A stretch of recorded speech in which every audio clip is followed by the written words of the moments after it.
왜 미국 해군 대령이 중국 앞에서 3시간 동안 꼼짝도 못하고 떠 있었습니다. 세계 최강이라는 미 해군의 최신의 구축함이 엔진 고장으로 멈춰선 거죠. 중국 함정들이 빙 둘러싸고 지켜보는 가운데 그는 조국의 수치를 온몸으로 느껴야 했습니다.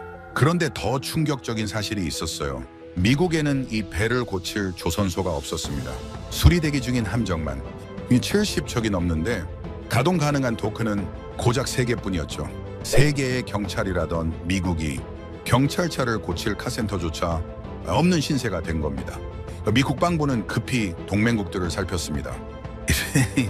일본은 어떨까요?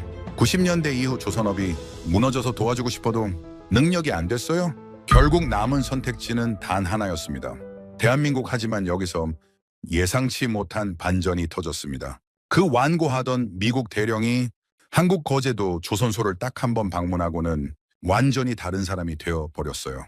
심지어 미국 의회에서 매국노 소리까지 들으면서 한국과의 협력을 밀어붙였습니다. 도대체 한국 조선소에서 무엇을 본 걸까요?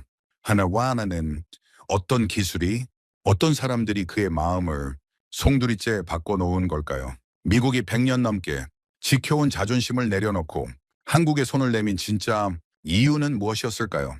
그러나 놀라운 이야기 이야시는 지금 바로 시작합니다. 안녕하세요. 저는 미국 버지니아주 노퍽에서 32년간 해군 생활을 한 제임스 맥클레인이라고 합니다. 지금은 퇴역했지만 2024년까지 태평양 함대 군수참모로 복무했죠. 제가 오늘 들려드릴 이야기는 제 인생에서 가장 수치스러웠던 순간에서 시작됩니다. 2024년 3월 서태평양 어딘가에서 저는 구축함 모건호의 함교에 서 있었어요. 갑자기 배 전체가 크게 흔들리더니 엔진이 멈춰버렸습니다. 기관장이 다급하게 보고했죠. 주 엔진 터빈에 치명적 결함이 발생했다고요. 문제는 그 다음이었습니다. 중국 해군 프리기함 4척이 우리를 포위하듯 접근해 왔어요. 그들은 아무것도 하지 않았습니다. 그냥 빙 둘러서서 지켜봤죠. 미국 최신의 구축함이 꼼짝 못하고 떠 있는 모습을요. 3시간이었습니다. 3시간 동안 저는 그 수치를 온몸으로 견뎌야 했어요. 나중에 알고 보니 이 고장은 예견된 것이었습니다. 미국 조선소에서 수리를 받았는데 부품 불량이었던 거죠. 수리 기록을 보니 이미 3번이나 같은 문제로 입고됐었어요. 하지만 제대로 된 수리를 받을 조선소가 없었던 겁니다. 그날 밤 저는 숙소에서 할아버지의 유품 상자를 열었습니다. 2950년 한국전쟁에 참전했던 할아버지가 받은 훈장과 사진들이었죠. 할아버지는 장진호 전투에서 한국 민간인 가족을 구했다고 했어요. 그분들이 나중에 보내온 감사 편지도 있었습니다. 한글로 빼곡히 적힌 그 편지를 저는 읽을 수 없었지만 늘 간직하고 있었죠. 할아버지라면 오늘 저를 어떻게 생각하실까요? 세계 최강미 해군의 장교가 중국 앞에서 속수무책으로 떠있던 그 모습을요. 저는 그날 처음으로 미국이 영원하지 않을 수도 있다는 생각을 했습니다. 우리가 언제까지 혼자 힘으로 바다를 지킬 수 있을까 하는 의문이 처음 들었던 거죠. 물론 그때는 몰랐습니다. 그 굴욕이 제 인생을 완전히 바꿔놓을 줄은요. 그리고 답이 할아버지가 목숨 걸고 지켰던 바로 그 나라에 있을 줄은 꿈에도 몰랐죠. 태평양 사건 이후 저는 워싱턴 DC로 발령받았습니다. 해군 군수참모라는 직책이었는데 쉽게 말하면 함정 정비와 조선소 관리를 총괄하는 자리였죠. 영광스러운 보직이라고들 했지만 저는 알고 있었어요. 이건 벌칙성 인사라는 걸요. 태평양에서 망신당한 제게 가장 골치 아픈 문제를 던져준 거였습니다. 첫 번째 브리핑에서 저는 충격을 받았습니다. 미 해군 함정 중 수리가 필요한 배가 72척이었어요. 그런데 미국 전체에서 가동 가능한 대형 도크는 3개뿐이었죠. 계산해보니 밀린 수리를 다 하려면 14년이 걸린다고 했습니다. 더 심각한 건 기술력이었어요. 2차 대전 때 하루에 배 한 척씩 찍어내던 미국 조선업은 완전히 무너져 있었습니다. 숙련공들은 은퇴했고 젊은 세대는 조선소에서 일하려 하지 않았죠. 인건비는 세계 최고인데 품질은 바닥이었어요. 회의실에서 한 제독이 물었습니다. 동맹국 조선소를 활용하면 어떻겠느냐고요. 저는 속으로 코웃음 쳤죠. 미국이 다른 나라에 손 벌린다고요. 있을 수 없는 일이었습니다. 하지만 선택지를 검토해야 했어요. 일본이 가장 먼저 떠올랐습니다. 미일 동맹의 오랜 파트너니까요. 그런데 조사 결과는 실망스러웠어요. 일본 조선업은 90년대 이후로 급격히 쇠퇴했더군요.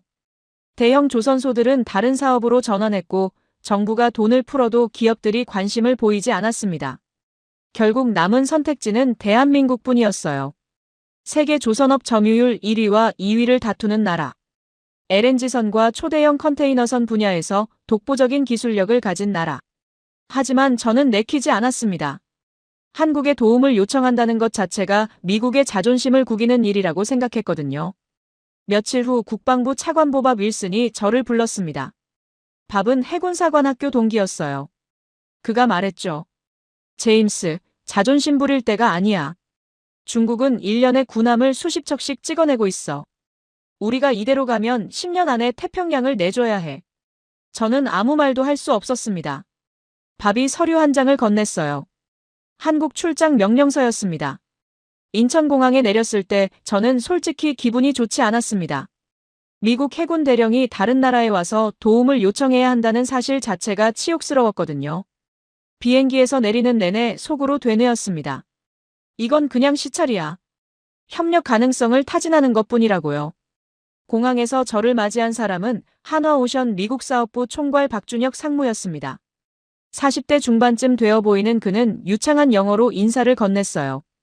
웰컴 투 코리아 맥클레인 대령님. 오랜 비행에 피곤하시죠? 오늘은 서울에서 하루 쉬시고 내일 거제도로 이동하시는 게 어떨까요? 저는 고개를 저었습니다. 바로 거제도로 가겠다고 했죠. 쓸데없는 의전에 시간 낭비하고 싶지 않았거든요. 박준혁 상무는 잠시 당황한 표정을 지었지만 곧 알겠다며 일정을 조정했습니다. 지금 생각하면 정말 무례한 행동이었어요. 하지만 그때 저는 한국에 대한 편견으로 가득 차 있었습니다. 거제도까지는 차로 4시간이 넘게 걸렸습니다. 저는 창밖을 바라보며 한국이라는 나라를 처음으로 제대로 봤어요. 고속도로는 미국 못지않게 잘 정비되어 있었고 곳곳에 현대적인 건물들이 들어서 있었죠. 솔직히 좀 놀랐습니다. 할아버지가 들려주셨던 한국 전쟁 직후의 폐허와는 완전히 다른 모습이었으니까요. 박준혁 상무가 이동 중에 한국 조선업의 역사를 설명해 주었습니다. 1970년대만 해도 한국은 배를 만들 줄 몰랐다고 했어요. 현대중공업 창업주 정주영 회장이 500원짜리 지폐에 그려진 거북선을 들고 영국 은행을 찾아가 우리 조상들은 400년 전에 이런 배를 만들었소라며 투자를 유치했다는 이야기였죠. 저는 속으로 콧방귀를 뀌었습니다. 그게 무슨 자랑거리라고요? 하지만 거제도에 도착했을 때 저는 입을 다물 수 없었습니다. 한화오션 조선소는 제가 상상했던 것과 완전히 달랐어요. 미국 조선소들은 대부분 낡고 어수선했습니다. 장비는 구식이고 관리도 제대로 안 되어 있었죠. 그런데 눈앞에 펼쳐진 광경은 마치 미래 도시 같았습니다. 거대한 도크 여러 개가 바다를 향해 나란히 뻗어 있었어요. 그 안에서는 LNG선과 컨테이너선들이 동시에 건조되고 있었습니다. 크레인들이 정확한 타이밍에 맞춰 거대한 블록들을 들어 올렸고 수천 명의 작업자들이 마치 하나의 유기체처럼 움직였죠. 미국 최대 조선소인 뉴포트 뉴스보다 최소 3배는 커 보였습니다. 박준혁 상무가 말했습니다. 이 조선소 하나에서 연간 생산하는 물량이 미국 전체 조선소 생산량보다 많다고요. 저는 그 말을 믿을 수 없었어요. 하지만 숫자는 거짓말을 하지 않았습니다. 조선소 투어가 시작됐습니다. 안전모를 쓰고 들어간 첫 번째 구역은 강판 절단 공장이었어요.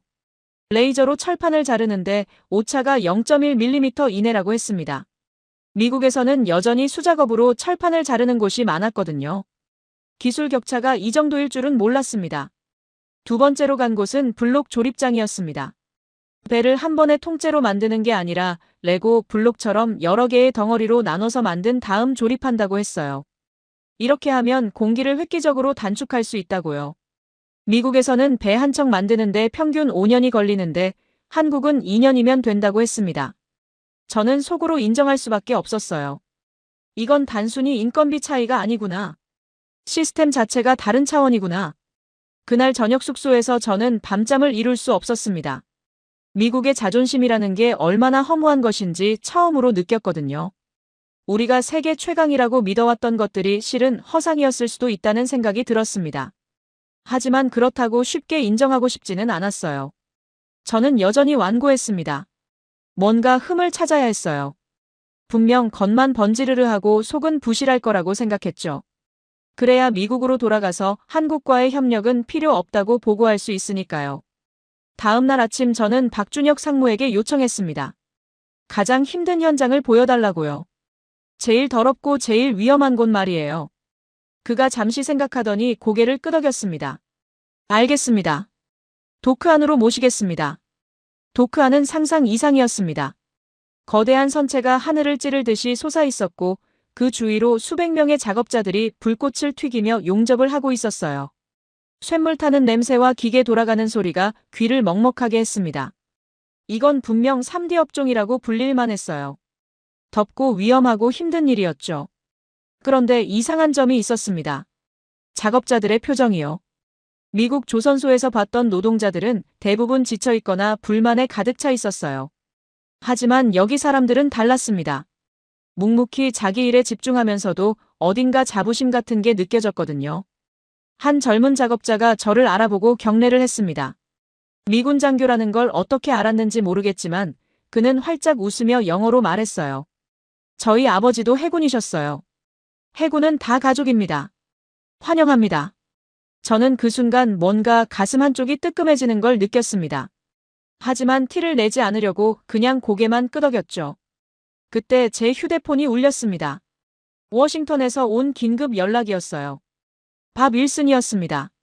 그의 목소리는 심각했어요. 제임스, 큰일 났어. 호프먼 의원이 움직이기 시작했어. 존스법 강화 법안을 발의할 거야. 존스법이라는 건 1920년에 만들어진 미국 해운법입니다. 미국 내 항구 사이를 오가는 배는 반드시 미국에서 건조되고 미국인이 소유하고 미국인 선원이 운항해야 한다는 법이죠. 이 법 때문에 외국 조선소에서 만든 배는 미국 연안 운송에 투입될 수 없었습니다.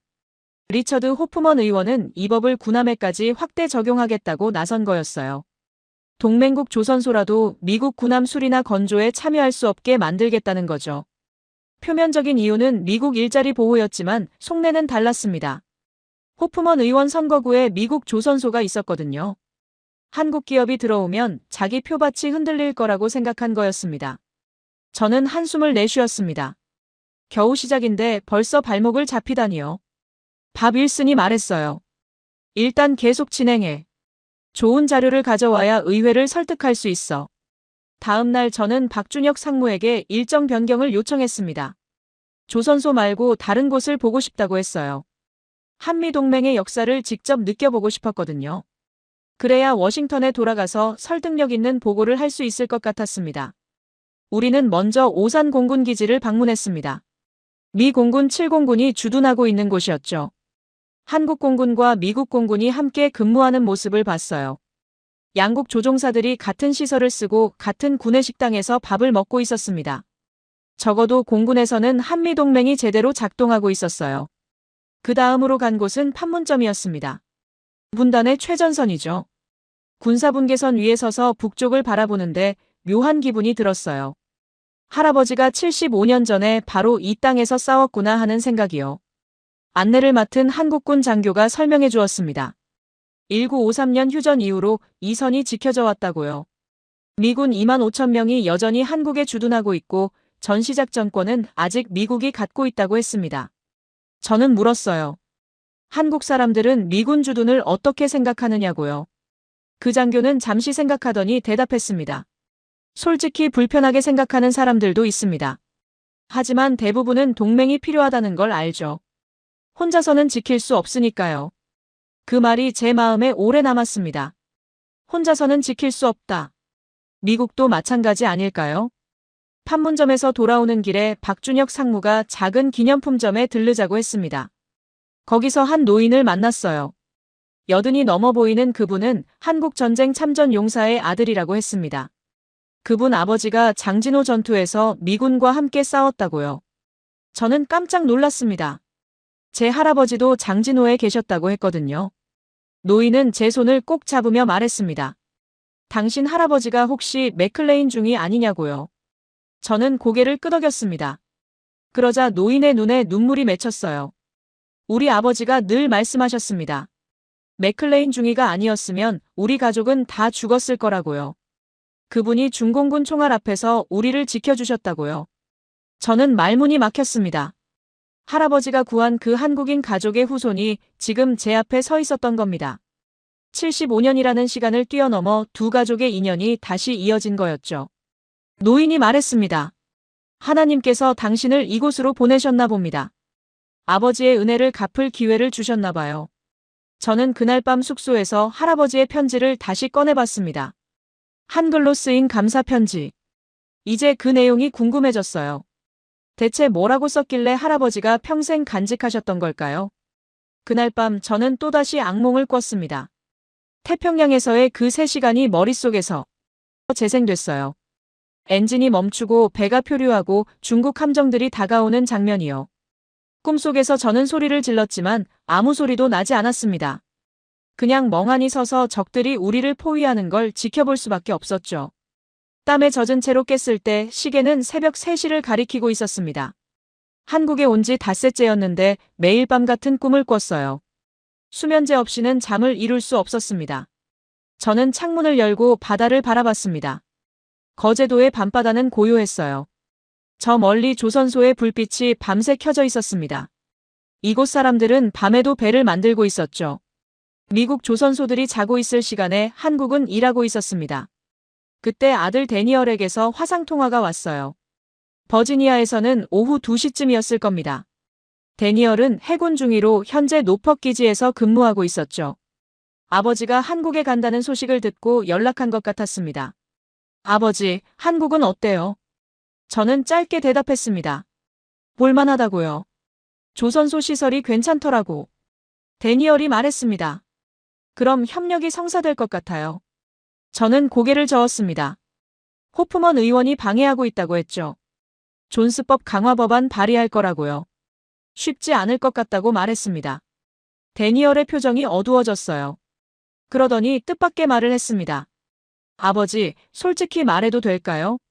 저는 그러라고 했습니다. 저는 아버지가 이번 일에 진심인지 모르겠어요. 아버지는 늘 미국이 최고라고 하셨잖아요. 우리는 다른 나라 도움 없이도 된다고요. 근데 지금 아버지가 하시는 일은 그 반대잖아요. 정말로 한국과 협력하고 싶으신 거예요? 아니면 그냥 명령이니까 하시는 거예요? 저는 순간 화가 났습니다. 아들이 감히 아비한테 그런 말을 하다니요. 저는 목소리를 높였어요. 내가 어떤 심정인지 내가 뭘 알아.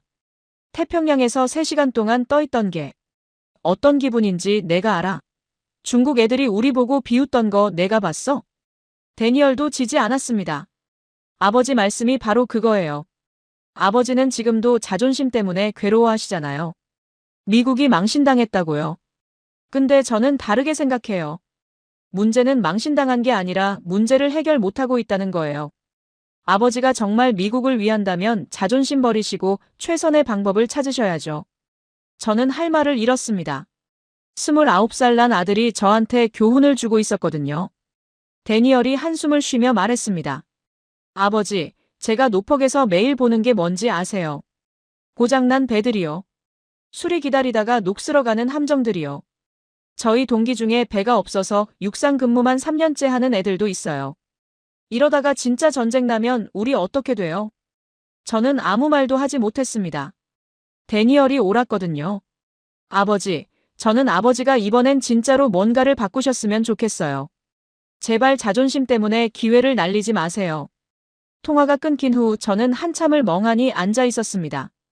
아들 말이 계속 귀에 맴돌았어요. 자존심 때문에 기회를 날리지 말라고요. 저는 그제서야 깨달았습니다. 제가 한국에 와서 뭘 찾으려고 했는지요. 저는 흠을 찾고 있었어요. 한국 조선소의 문제점을 찾아서 미국으로 돌아가고 싶었던 거죠. 협력이 필요 없다는 증거를 찾고 있었던 겁니다. 하지만 현실은 달랐습니다. 한국 조선업은 제가 인정하고 싶지 않을 만큼 대단했어요. 미국이 배울 게 많은 곳이었습니다. 날이 밝았습니다. 저는 박준혁 상무에게 연락했어요. 오늘 일정을 바꾸고 싶다고 했습니다. 울산으로 가자고요. HD현대 조선소를 보고 싶다고 했습니다. 박준혁 상무는 잠시 침묵하더니 말했습니다. 대령님, 저희 한화오션과 HD현대는 경쟁사입니다. 원래라면 경쟁사를 안내해드리지 않죠. 저도 알고 있었습니다. 하지만 박준혁 상무는 이어서 말했어요. 하지만 이건 우리 회사만의 문제가 아니잖아요. 한국 조선업 전체의 기회이고 한미동맹의 미래이기도 하니까요. 제가 연락해보겠습니다. 저는 그 말에 또 한 번 놀랐습니다. 경쟁사를 위해 움직여주다니요. 미국에서는 상상하기 힘든 일이었거든요. 그날 오후 우리는 울산으로 향했습니다. 저는 창밖을 바라보며 생각했어요. 어쩌면 내가 한국에서 배워야 할 건 조선 기술만이 아닌지도 모르겠다고요. 울산 HD현대 조선소는 거제도 한화오션과는 또 다른 느낌이었습니다. 한화가 첨단 시스템의 정교함을 보여줬다면 현대는 압도적인 스케일로 저를 놀라게 했어요. 세계에서 가장 큰 조선소라는 말이 과장이 아니었습니다. 하지만 저를 정말로 바꿔놓은 건 시설이 아니었어요. 사람이었습니다. 이동수라는 이름의 마스터 용접공을 만났거든요. 이동수 장인은 올해 61살이었습니다. 20살에 조선소에 들어와서 41년 동안 용접만 했다고 해요. 그의 손은 두껍고 거칠었지만 용접봉을 잡으면 마치 예술가처럼 섬세해졌습니다. 현대 측 담당자가 설명했어요. 이동수 장인은 대한민국 조선업 역사 자체라고요. 한국이 세계 최고의 조선국이 되기까지 그분 같은 장인들이 기반을 닦았다고 했습니다. 지금은 젊은 기술자들을 가르치는 마스터 역할을 하고 있다고요. 이동수 장인이 저를 도크 안으로 안내했습니다. 그가 작업하는 모습을 직접 보여주겠다고 했어요. 안전장비를 갖추고 들어간 작업 현장에서 장인은 LNG선 화물창 용접을 시연했습니다. LNG선 화물창이라는 건 영하 163도의 액화천 연가스를 담는 탱크입니다. 이 온도에서는 대부분의 금속이 깨져버려요. 그래서 특수한 합금과 완벽한 용접이 필요하죠. 용접선 하나에 머리카락 하나 들어갈 틈이라도 있으면 전체가 폭발할 수 있습니다. 이동수 장인의 용접은 말로 설명하기 어려웠어요. 불꽃이 일정하게 흘러가고 용접선이 마치 기계로 그은 것처럼 완벽하게 이어졌습니다. 저도 군에서 기본 용접 교육을 받았지만 이런 수준은 처음 봤어요. 작업이 끝난 후 이동수 장인이 저에게 말했습니다. 통역을 통해서였지만 그의 진심이 느껴졌어요. 대령님, 저는 학교를 많이 다니지 못했습니다. 중학교만 졸업하고 조선소에 들어왔어요. 그때는 먹고 살기 위해서였죠. 하지만 40년 동안 이 일을 하면서 깨달았습니다. 용접은 단순한 기술이 아니라 철학이라고요. 저는 무슨 뜻이냐고 물었습니다. 장인이 대답했어요. 제가 용접한 배를 타고 수천 명이 바다를 건넙니다. 제가 실수하면 그 사람들이 다 죽어요. 그래서 저는 용접할 때마다 기도합니다. 이 배를 타는 사람들의 생명을 지켜달라고요. 그게 제 철학입니다. 저는 가슴이 뜨거워지는 걸 느꼈습니다. 미국 조선소에서 이런 마인드를 가진 노동자를 본 적이 없었거든요. 대부분은 시간만 때우고 월급만 받아가면 된다는 식이었죠. 이동수 장인이 말을 이었습니다. 대령님, 저는 미군 배도 만들어봤습니다. 20년 전에요. 그때 미국 해군 장교분이 우리 조선소에 오셨었죠. 그분이 제 용접을 보시고는 이렇게 말씀하셨어요. 한국 용접공이 이렇게 뛰어난 줄 몰랐다고요. 언젠가 다시 한국의 배를 맡기게 될 거라고요. 저는 물었습니다. 그분 이름이 뭐였냐고요. 장인이 잠시 생각하더니 말했어요. 윌리엄슨 대위였던 것 같습니다. 20년 전이라 기억이 가물가물하네요. 윌리엄슨. 제가 아는 이름이었습니다. 해군사관학교 선배였어요. 지금은 퇴역하고 버지니아에서 살고 계시죠. 그분이 20년 전에 이곳에 왔었다니요. 그때 HD현대 엔지니어 김서연 씨가 다가왔습니다. 30대 초반의 젊은 여성이었어요. 그녀가 설계한 최신 LNG선 도면을 보여주겠다고 했습니다. 회의실로 이동해서 프레젠테이션을 받습니다. 김서연 엔지니어는 과묵했지만 자기 분야에서는 확신에 차 있었어요. 그녀가 설계한 LNG선은 기존보다 연료 효율이 20% 높았습니다. 세계 어느 조선소도 따라오지 못하는 기술이라고 했죠. 저는 물었습니다. 이런 기술을 어떻게 개발했느냐고요. 김서연 엔지니어가 대답했어요. 수천 번의 시뮬레이션과 수백 번의 실패요. 다른 비법은 없습니다. 그냥 포기하지 않은 거예요. 포기하지 않는 것. 한국 사람들에게서 공통적으로 느낀 특징이었습니다. 그날 저녁 이동수 장인이 저를 저녁 식사에 초대했습니다. 작은 식당에서 한국식 고깃집이었어요. 장인이 고기를 구워서 직접 제 접시에 올려주었습니다. 장인이 말했어요. 대령님, 저는 군인을 존경합니다. 저희 아버지도 군인이셨거든요. 한국 전쟁 때 싸우셨어요. 미군이 아니었으면 우리나라는 없어졌을 거라고 늘 말씀하셨습니다. 저는 말했습니다. 이제는 한국이 미국을 돕게 될 것 같다고요. 장인이 웃으며 대답했어요. 그게 동맹 아니겠습니까? 서로 돕는 거죠. 저는 그날 밤 숙소에서 일기장에 이렇게 적었습니다. 오늘 나는 진짜 장인을 만났다. 기술뿐 아니라 철학을 가진 사람. 미국에 이런 사람이 얼마나 남아있을까? 한국 출장 열흘째 되던 날 저는 긴급히 워싱턴으로 소환됐습니다. 호프먼 의원이 청문회를 소집했거든요. 주제는 해군 함정 정비 현황과 동맹국 협력 방안이었습니다. 사실상 저를 불러서 추궁하겠다는 거였죠. 비행기에서 보고서를 읽으면서 저는 상황이 생각보다 심각하다는 걸 깨달았습니다. 호프먼 의원만 문제가 아니었어요. 중국이 본격적으로 움직이고 있었습니다.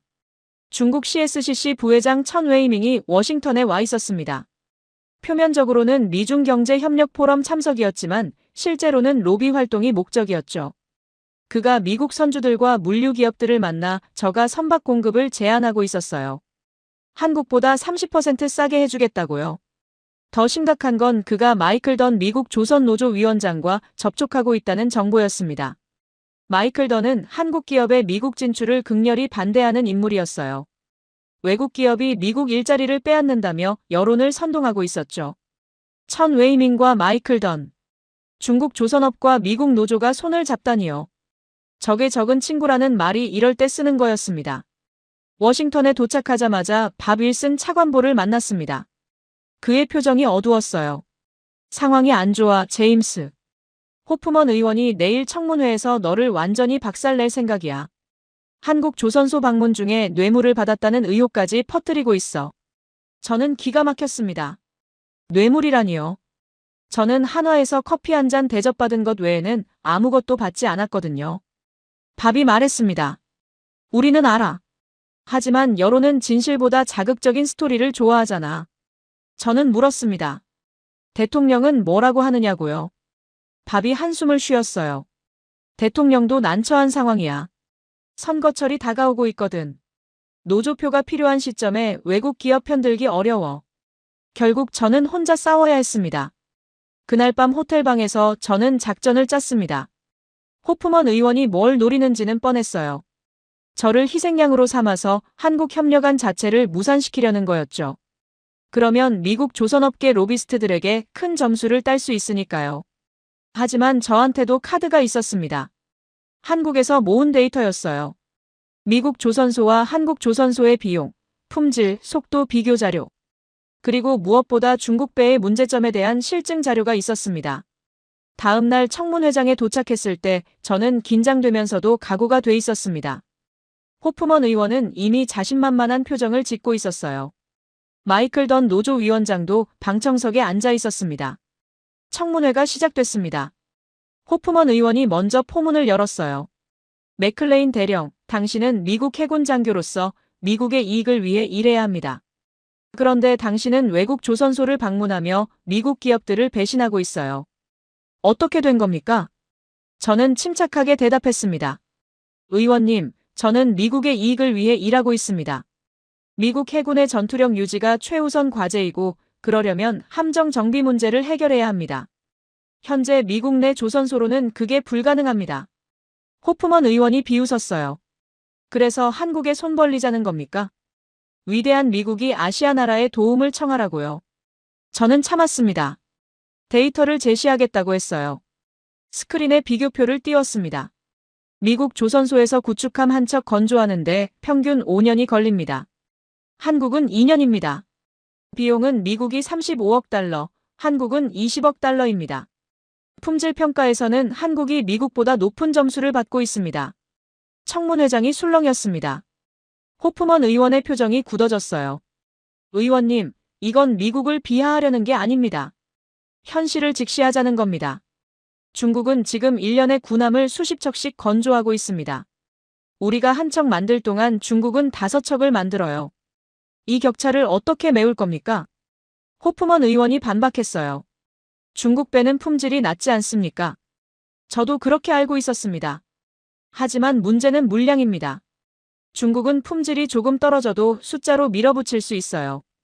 우리는 최고 품질의 배 20척으로 중국의 100척과 싸워야 합니다. 그게 현실적으로 가능할까요? 청문회장이 조용해졌습니다. 저는 마지막 카드를 꺼냈어요. 의원님, 저는 지난달 태평양에서 3시간 동안 표류했습니다. 엔진 고장으로요. 중국 함정들이 우리를 포위하고 지켜봤습니다. 그 수치스러운 기억이 제 머릿속을 떠나지 않습니다. 미국이 다시는 그런 일을 겪지 않기 위해서라도 우리는 모든 옵션을 검토해야 합니다. 동맹국과의 협력도 포함해서요. 호프먼 의원은 아무 말도 하지 못했습니다. 하지만 저는 알고 있었어요. 이건 시작일 뿐이라는 걸요. 진짜 싸움은 이제부터였습니다. 청문회 이후 저는 새로운 전략이 필요했습니다. 호프먼 의원을 설득하는 건 불가능했어요. 그는 이미 노조와 조선업계 로비의 포로가 돼 있었거든요. 다른 의원들을 움직여야 했습니다. 밥 윌슨이 아이디어를 냈어요. 다음 주에 싱가포르에서 글로벌 해운 컨퍼런스가 열린다고요. 전 세계 선박 중개업자와 선주들이 모이는 자리였죠. 거기서 실제 데이터를 확보해서 의회에 제출하자고 했습니다. 저는 싱가포르로 향했습니다. 마리나 베이 샌즈 호텔에서 열린 컨퍼런스에는 30여 개국에서 500명이 넘는 해운업계 관계자들이 참석해 있었어요. 첫날 오전 세션은 글로벌 선박 시장 동향 분석이었습니다. 발표자가 스크린에 띄운 데이터를 보는 순간 저는 눈을 의심했어요. 중고 선박 거래가 분석이었는데요. 10년 된 한국산 LNG선의 가격이 5년 된 중국산 LNG선보다 높았습니다. 보통 배는 오래될수록 가치가 떨어지는데 한국 배는 오히려 반대였던 거죠. 발표자가 설명했어요. 한국산 선박은 품질과 내구성이 뛰어나서 중고시장에서 프리미엄이 붙는다고요. 반면 중국산 선박은 5년만 지나도 유지보수 비용이 급증해서 선주들이 기피한다고 했습니다. 점심시간에 저는 여러 선주들과 대화를 나눴습니다. 그들의 증언은 충격적이었어요. 그리스 선주 한 분이 말했습니다.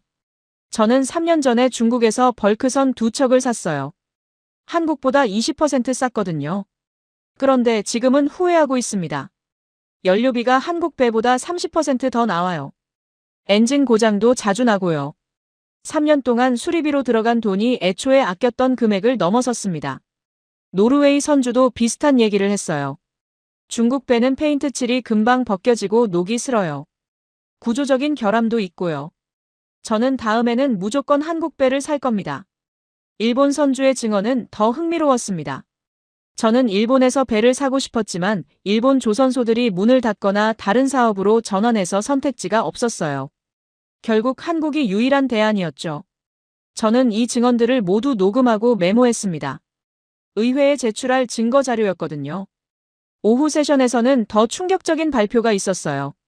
중국 조선업의 구조적 문제점 분석이라는 제목이었습니다. 발표자는 영국의 해운 분석 전문가였는데요. 그가 공개한 데이터에 따르면 중국 조선소의 30%가 이미 자금난에 빠져 있었어요. 정부 보조금으로 연명하고 있지만 언제 무너질지 모르는 상황이었죠. 더 심각한 건 품질 문제였습니다. 중국산 선박의 보험 청구율이 한국산의 3배였어요. 사고율도 2배 이상이었고요.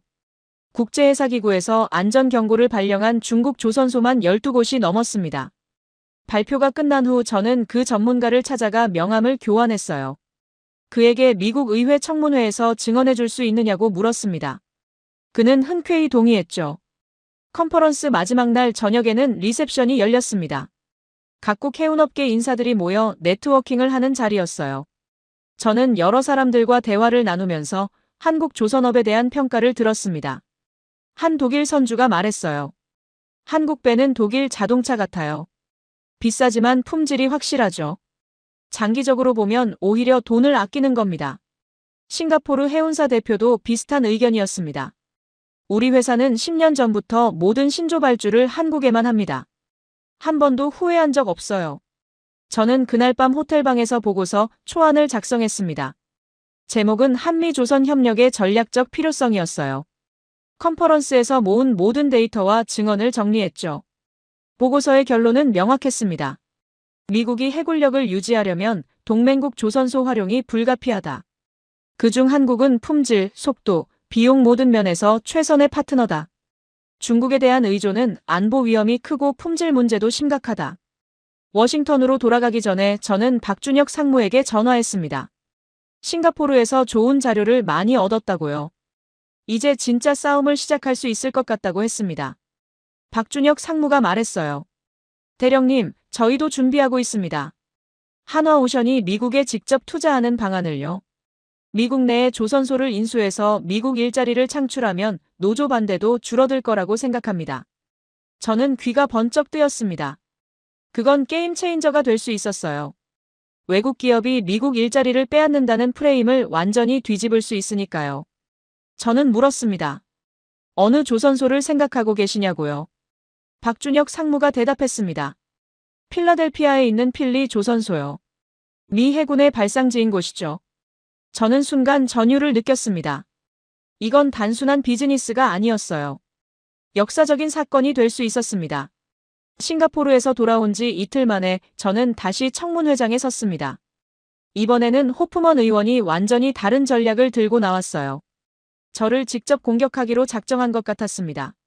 청문회가 시작되자마자 호프먼 의원이 서류 뭉치를 흔들었어요. 맥클레인 대령, 당신이 한국 출장 중에 한화오션 측으로부터 향응을 받았다는 제보가 들어왔습니다. 고급 호텔 숙박, 식사 접대, 심지어 선물까지요. 이게 사실입니까? 저는 당황했습니다. 숙박과 식사는 공식 일정의 일부였고 모든 비용은 미 해군 예산에서 지출됐거든요. 선물이라고는 이동수 장인이 준 작은 용접 조각 하나뿐이었어요. 손바닥만 한 크기의 기념품이었죠. 저는 차분하게 해명했습니다. 모든 비용은 공식 절차에 따라 처리됐고 선물은 상징적인 기념품에 불과하다고요. 하지만 호프먼 의원은 제 말을 끊었어요. 상징적인 기념품이요. 그게 뇌물이 아니라는 걸 어떻게 증명할 수 있습니까? 당신은 미국 해군 장교로서 외국 기업과 부적절한 관계를 맺고 있는 겁니다. 방청석에서 웅성거리는 소리가 들렸습니다. 기자들이 열심히 메모를 하고 있었어요. 저는 이게 함정이라는 걸 알았지만 빠져나갈 방법이 없었습니다. 청문회가 끝난 후 상황은 급격히 악화됐어요. 저녁 뉴스에서 제 이름이 나왔습니다. 해군 대령, 한국 기업 뇌물 의혹이라는 자극적인 헤드라인과 함께요. 소셜미디어에서는 저를 매국노라고 부르는 사람들이 나타났습니다. 32년간 조국을 위해 복무한 군인이 하루아침에 배신자 취급을 받게 된 거였어요. 집에 돌아왔을 때 아내 사라가 거실에서 기다리고 있었습니다. 그녀의 눈이 빨갛게 충혈돼 있었어요. 텔레비전을 보고 있었던 게 분명했죠. 제임스, 이게 무슨 일이에요? 뇌물이라니요. 당신이 그럴 리 없잖아요. 저는 사라를 안심시키려 했습니다. 다 거짓말이야. 정치적 공격일 뿐이라고요. 하지만 사라의 표정은 밝아지지 않았어요. 당신 알아요. 나는 30년 넘게 당신과 살았잖아요. 당신이 어떤 사람인지 내가 모를 리 없죠. 하지만 세상 사람들은 몰라요. 그들은 뉴스만 보고 판단한다고요. 사라가 제 손을 잡았어요. 제임스, 그만두면 안 될까요? 이미 충분히 했잖아요. 더 이상 상처받지 않았으면 좋겠어요. 저는 아무 말도 할 수 없었습니다. 사라의 말이 맞았거든요. 저는 이미 너무 많이 상처받았어요. 태평양에서의 굴욕, 의회에서의 공격, 여론의 비난까지. 더 이상 버틸 힘이 남아있지 않은 것 같았습니다.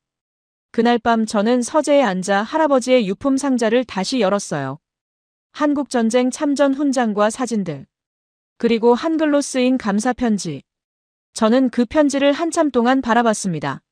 할아버지는 영하 40도의 장진호에서 중공군과 싸우셨어요. 동상에 걸리고 굶주리면서도 포기하지 않으셨죠. 그분이 지금 저를 보신다면 뭐라고 하실까요? 겨우 이 정도 고난에 무릎 꿇으려는 손자를요. 저는 스스로에게 물었습니다. 왜 이 일을 시작했지? 미국을 위해서였어요. 미국 해군이 다시는 망신당하지 않게 하려고요. 중국 앞에서 3시간 동안 떠있던 그 수치를 다시는 겪지 않으려고요. 하지만 지금 저는 도망치려 하고 있었습니다. 여론이 무서워서, 정치인들이 무서워서요. 할아버지라면 절대 그러지 않으셨을 거예요. 새벽 2시쯤 휴대폰이 울렸습니다. 한국에서 온 전화였어요. 박준혁 상무였습니다. 대령님, 뉴스 봤습니다. 괜찮으세요? 저는 솔직하게 대답했어요. 솔직히 안 괜찮다고요. 포기하고 싶은 마음이 든다고요. 박준혁 상무가 잠시 침묵하더니 말했습니다. 대령님, 저희 회사 창업주고 김승현 회장님께서 늘 하시던 말씀이 있어요. 위기는 기회의 다른 이름이라고요. 지금이 가장 어두운 순간이지만 곧 해가 뜰 겁니다. 저는 쓴웃음을 지었어요. 그게 그렇게 쉽게 되나요? 박준혁 상무가 말했습니다. 대령님, 저희가 준비한 게 있습니다. 내일 아침에 영상통화로 설명드릴게요. 포기하지 마세요. 아직 끝난 게 아닙니다. 전화를 끊고 나서 저는 창밖을 바라봤어요. 버지니아의 밤하늘에 별이 빛나고 있었습니다. 할아버지도 장진호에서 이 별을 보셨겠죠. 얼어붙은 전장에서도 희망을 잃지 않으셨을 거예요. 저는 결심했습니다. 아직 포기하지 않기로요. 할아버지의 명예를 위해서, 그리고 미국의 미래를 위해서요. 다음 날 아침 저는 사라에게 말했어요. 조금만 더 해볼게. 마지막으로 한 번만 더요. 사라가 한숨을 쉬며 고개를 끄덕였습니다. 알았어요. 당신을 믿을게요. 하지만 제발 조심해요. 저는 사라를 안아주었어요. 그리고 노트북을 열어 박준혁 상무와의 영상통화를 준비했습니다. 그가 말한 준비한 것이 뭔지 궁금했거든요. 영상통화가 연결되자 박준혁 상무의 얼굴이 화면에 나타났습니다. 그의 옆에는 낯선 사람이 한 명 더 있었어요. 한화오션 대표이사 권여궁 사장이라고 소개했습니다. 권여궁 사장이 먼저 말문을 열었어요. 맥클레인 대령님, 어려운 상황에서도 포기하지 않으셔서 감사합니다. 저희가 해결책을 찾았습니다. 콜럼버스의 달걀 같은 아이디어예요. 저는 귀를 기울였습니다. 콜럼버스의 달걀이라면 누구나 할 수 있지만 아무도 생각하지 못한 해결책이라는 뜻이었죠. 박준혁 상무가 스크린을 공유하며 설명을 시작했어요. 대령님, 문제의 핵심은 존스법입니다. 미국 내 항구를 오가는 배는 미국에서 건조돼야 한다는 법이죠. 저는 고개를 끄덕였어요. 그게 가장 큰 장벽이었죠. 박준혁 상무가 말을 이었습니다. 하지만 법을 잘 읽어보면 빈틈이 있어요. 존스법은 최종 조립이 미국에서 이루어지면 미국산으로 인정한다는 조항이 있거든요.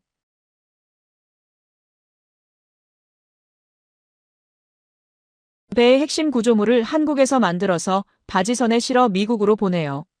그리고 미국 조선소에서 이 블록들을 조립하는 겁니다. 마치 레고 블록처럼요. 화면에 도식이 나타났어요. 거대한 선박이 여러 개의 블록으로 나뉘어져 있었습니다.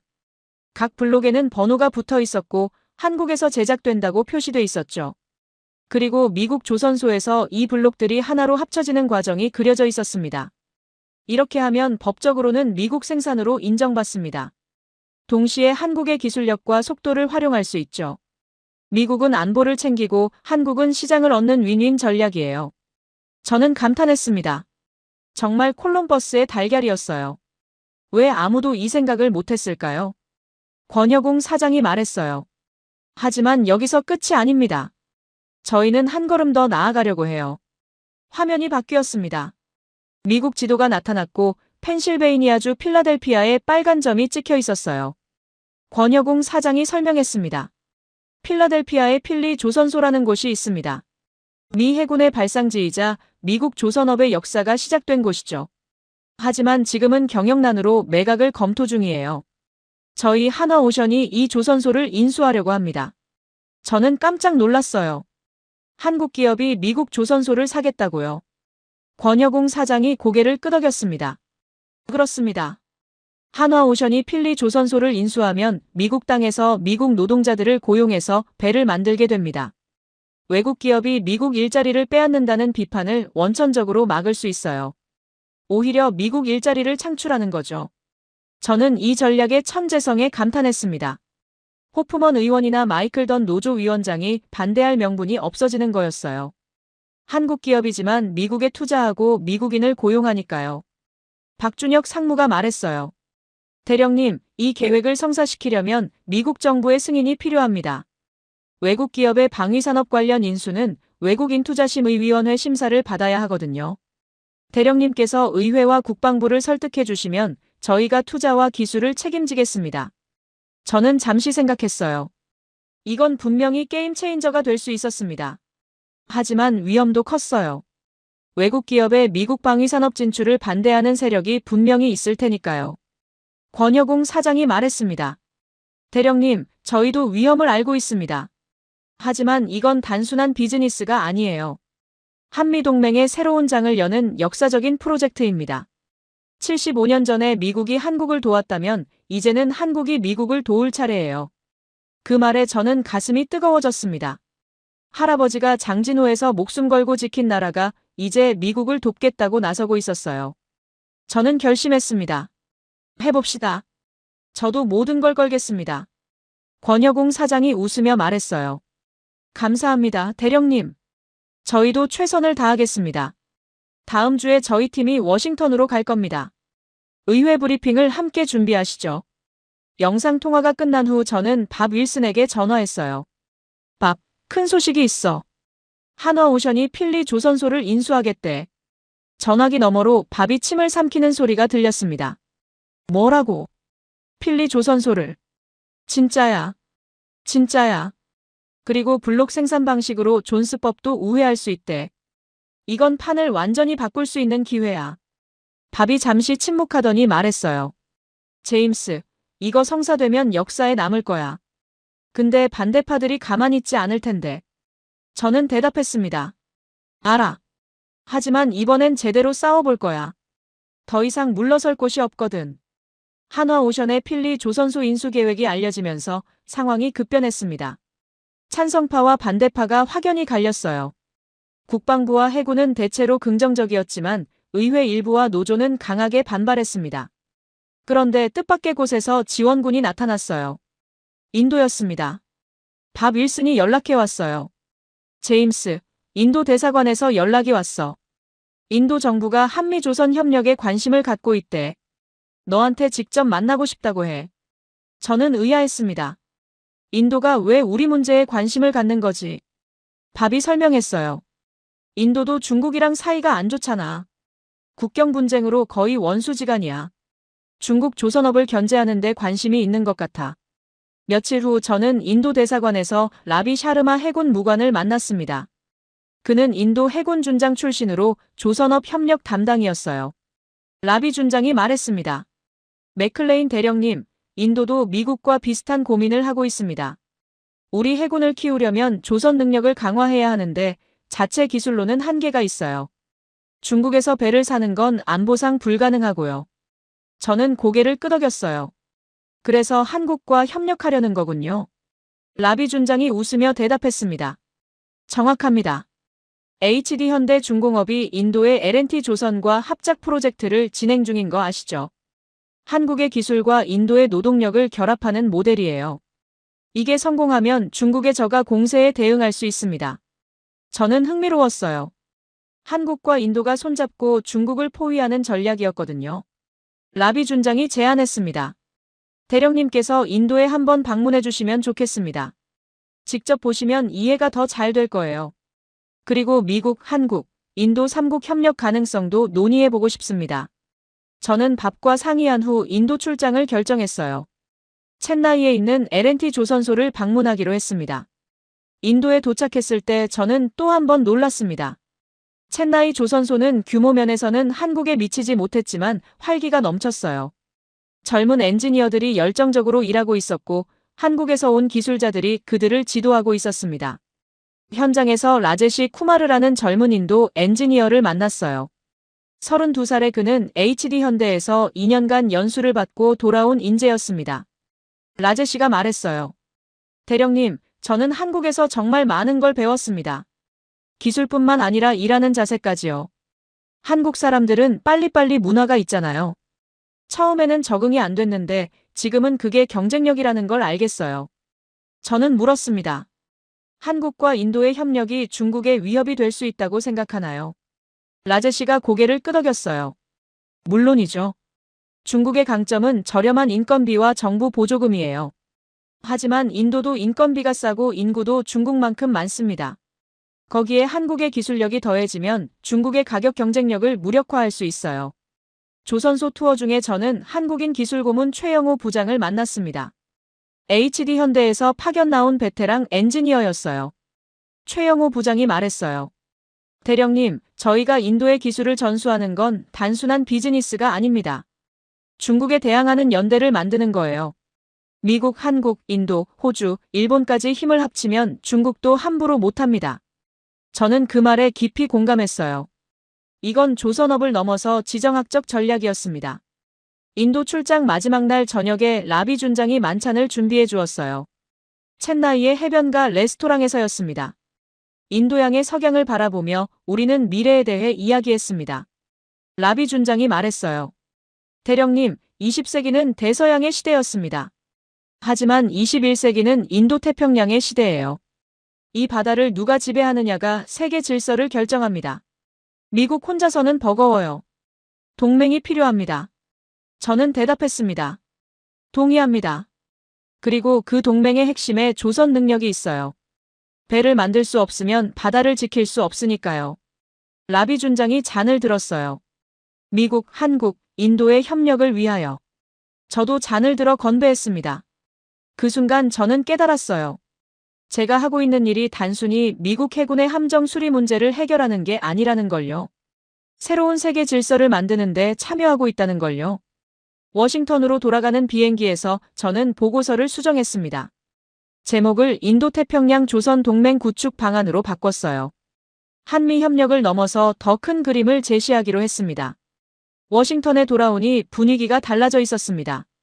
한화오션의 필리 조선소 인수 소식이 언론에 보도되면서 여론이 움직이기 시작한 거였어요. 찬성과 반대가 팽팽했지만 적어도 논의의 테이블 위에 올라온 건 진전이었습니다. 밥 윌슨이 저를 국방부로 불렀어요. 회의실에는 해군 참모총장을 비롯한 고위 장성들이 모여 있었습니다. 해군 참모총장이 말했어요. 맥클레인 대령, 당신이 준비한 자료를 봤네. 인상적이야. 특히 인도태평양 조선 동맹 개념은 전략적으로 매우 의미 있어. 저는 감사하다고 대답했습니다. 참모총장이 말을 이었어요. 하지만 의회를 설득하는 건 쉽지 않을 거야. 호프먼 의원이 여전히 반대하고 있고 노조 압박도 거세거든. 확실한 한방이 필요해. 저는 준비한 프레젠테이션을 보여드렸습니다. 3가지 핵심 포인트가 있었어요. 첫째, 안보 위기의 현실. 중국 해군의 급성장과 미국 조선업의 붕괴를 데이터로 보여줬습니다. 중국은 연간 군함 생산량이 미국의 5배였어요. 이 격차가 계속되면 10년 안에 태평양의 균형이 무너진다고 강조했습니다.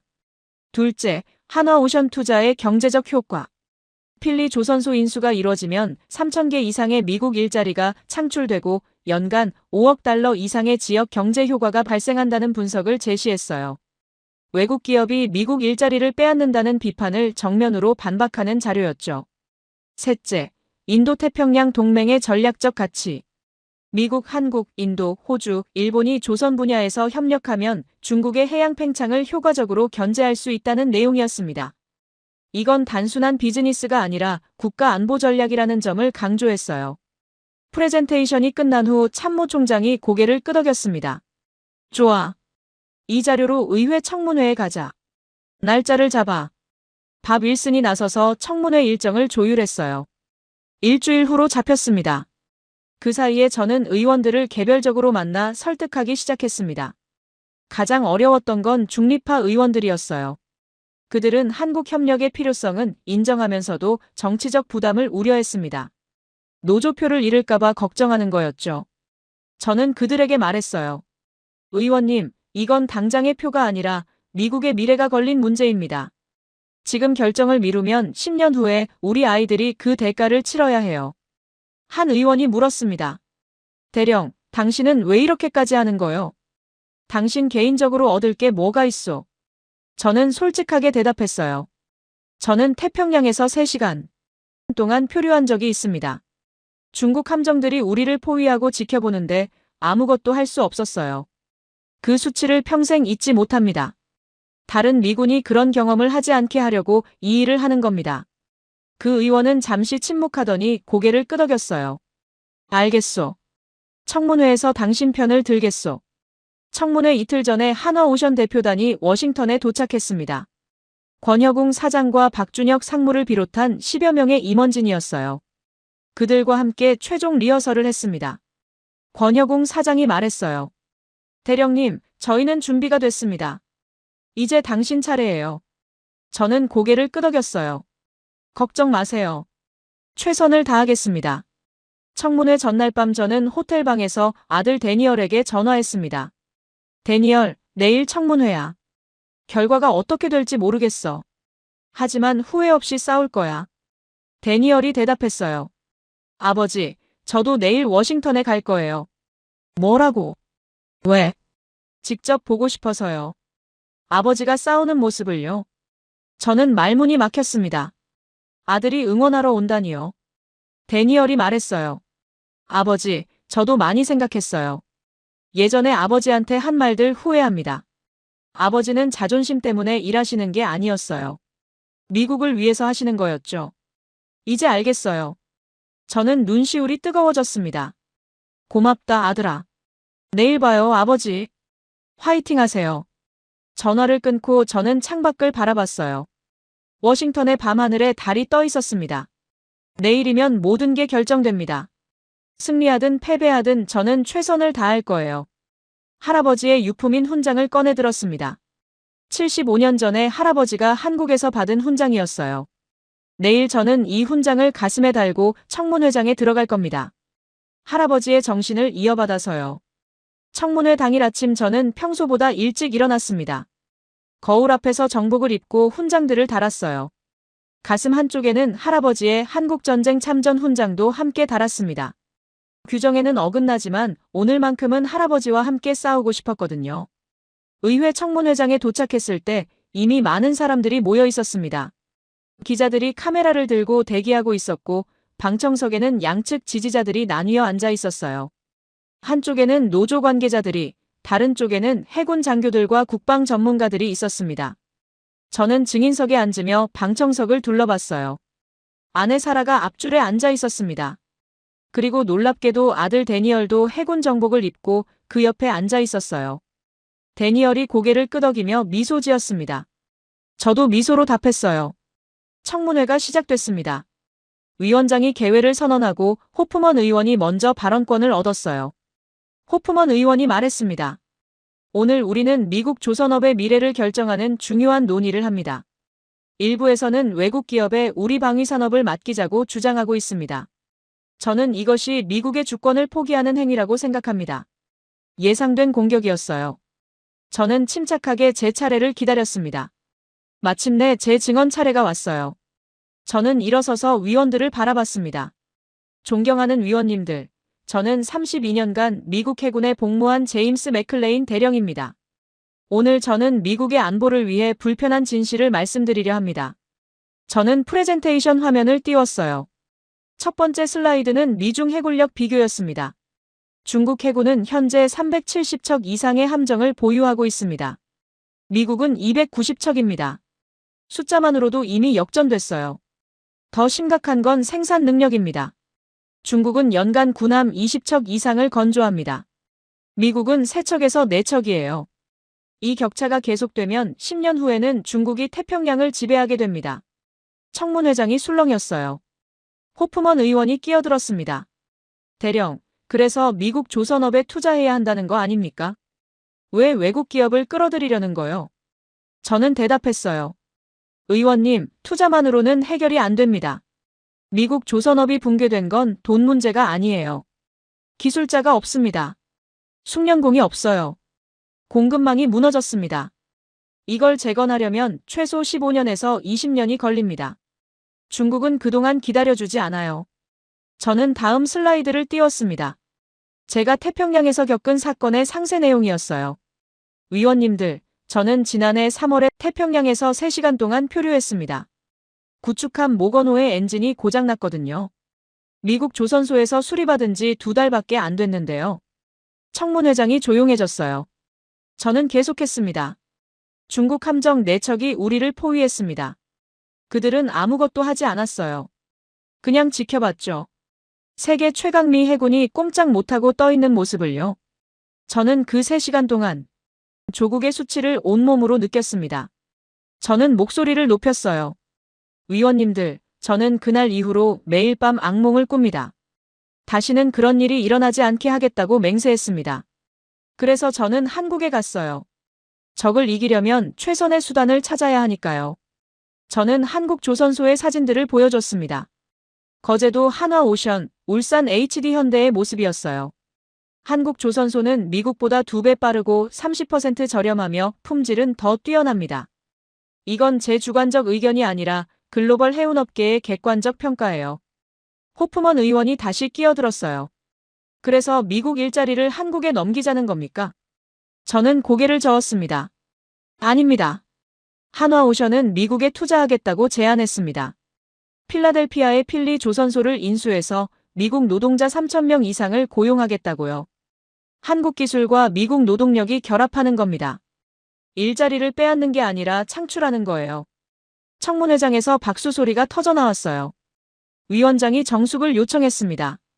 저는 마지막으로 말했어요. 위원님들, 75년 전에 미국은 한국을 도왔습니다. 제 할아버지도 그중 한 명이었어요. 오늘 저는 할아버지의 훈장을 가슴에 달고 이 자리에 섰습니다. 이제는 한국이 미국을 도울 차례입니다. 이것이 진정한 동맹의 의미 아니겠습니까? 청문회장이 잠시 침묵에 휩싸였어요. 그때 방청석에서 누군가가 일어섰습니다. 아들 데니얼이었어요. 데니얼이 손을 들고 발언을 요청했습니다. 청문회장이 웅성거렸어요. 위원장이 물었습니다. 당신은 누구요? 데니얼이 대답했어요. 저는 데니얼 맥클레인 해군 중위입니다. 증인의 아들이기도 하지만 오늘은 현역 해군 장교로서 발언하고 싶습니다. 위원장이 다른 위원들과 잠시 상의하더니 발언을 허가했어요. 데니얼이 증인석 옆으로 걸어 나왔습니다. 저는 가슴이 두근거렸어요. 아들이 무슨 말을 하려는 건지 몰랐거든요. 데니얼은 제 옆에 서서 위원들을 바라봤습니다. 존경하는 위원님들, 저는 버지니아주 노퍽 해군기지에서 근무하는 현역 장교입니다. 제가 매일 보는 현실을 말씀드리겠습니다. 데니얼의 목소리는 단호했어요. 저희 기지에는 수리를 기다리는 함정이 20척 이상 있습니다. 어떤 배는 3년째 도크에 묶여 있어요. 저희 동기들 중에 배가 없어서 바다에 나가보지도 못한 장교들이 있습니다. 해군에 입대해서 배를 타고 싶었는데 배가 없으니 육상 근무만 하는 거예요. 청문회장이 조용해졌습니다. 데니얼이 계속했어요. 저는 중국 해군 장교들을 만난 적이 있습니다. 국제 해군 교류 행사에서요. 그들은 자신감에 차 있었어요. 자기들 해군이 얼마나 빠르게 성장하는지 자랑했죠. 우리는 대답할 말이 없었습니다. 데니얼이 저를 바라봤어요. 그의 눈에 눈물이 맺혀 있었습니다. 저는 아버지와 사이가 좋지 않았습니다. 아버지가 너무 완고하다고 생각했거든요. 미국이 최고라는 말만 하시면서 현실을 외면한다고요. 하지만 아버지가 한국에 가시고 나서 달라지셨어요. 자존심을 버리고 최선의 방법을 찾으려고 하셨죠. 데니얼이 위원들에게 말했습니다. 위원님들, 아버지는 매국노가 아닙니다. 진정한 애국자예요. 미국을 위해 자존심도 버릴 수 있는 사람이 애국자 아닙니까? 저는 오늘 아버지가 자랑스럽습니다. 청문회장에서 박수가 터져나왔어요. 이번에는 위원장도 제지하지 않았습니다. 저는 눈물을 참을 수 없었어요. 아들 앞에서 우는 게 부끄러웠지만 어쩔 수 없었습니다. 데니얼이 제 어깨에 손을 얹었어요. 아버지, 저도 함께 싸울게요. 저는 아들의 손을 잡았습니다. 고맙다, 아들아. 그때 뜻밖의 일이 일어났어요. 호프먼 의원이 손을 들었습니다. 위원장, 제가 발언해도 되겠습니까? 위원장이 허가했어요. 호프먼 의원이 일어섰습니다. 저는 그가 또 공격할 거라고 생각했어요. 하지만 호프먼 의원의 표정이 평소와 달랐습니다. 뭔가 복잡한 감정이 스쳐 지나가는 것 같았어요. 맥클레인 대령, 그리고 맥클레인 중위. 두 분의 증언을 들으면서 많은 생각을 했습니다.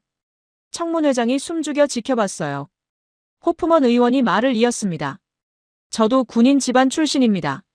제 아버지는 베트남전에서 전사하셨어요. 저는 평생 미국의 자존심을 지켜야 한다고 믿어왔습니다. 외국에 손 벌리는 건 수치라고 생각했죠. 그가 한숨을 쉬었어요. 하지만 오늘 두 분을 보면서 제가 틀렸다는 걸 깨달았습니다. 진정한 자존심은 현실을 외면하는 게 아니라 현실을 인정하고 최선을 찾는 거였어요. 아버지와 아들이 함께 나라를 위해 싸우는 모습을 보니 제 아버지가 생각나는군요. 청문회장이 술렁였습니다. 아무도 예상하지 못한 전개였거든요. 호프먼 의원이 말했어요. 저는 하나오션의 필리 조선소 인수를 지지하겠습니다. 단 조건이 있어요. 미국 노동자 고용과 기술 이전을 법적으로 보장해야 합니다. 그렇게 된다면 저는 찬성표를 던지겠습니다. 청문회장에서 다시 박수가 터졌어요. 이번에는 더 크고 오래 계속됐습니다. 저는 믿을 수 없었어요. 가장 강력한 반대파였던 호프먼 의원이 마음을 바꾸다니요. 정치의 세계에서 이런 일은 드물었습니다. 청문회가 끝난 후 호프먼 의원이 제게 다가왔어요. 그가 손을 내밀었습니다. 대령, 당신 아들이 대단하군요. 아버지한테 저렇게 말하려면 용기가 필요한 법이요. 저는 그의 손을 잡았어요. 의원님, 마음을 바꿔주셔서 감사합니다. 호프먼 의원이 웃으며 말했어요.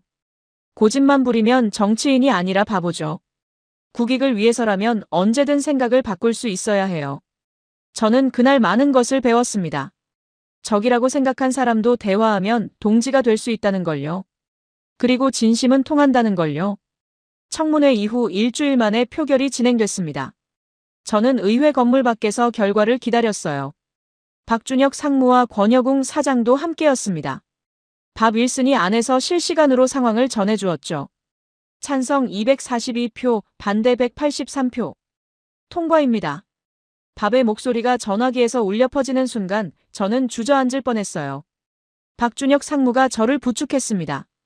권여궁 사장의 눈에는 눈물이 맺혀 있었어요. 해냈습니다, 대령님. 정말 해냈어요. 저도 눈물을 참을 수 없었습니다. 몇 달간의 싸움이 끝난 거였어요.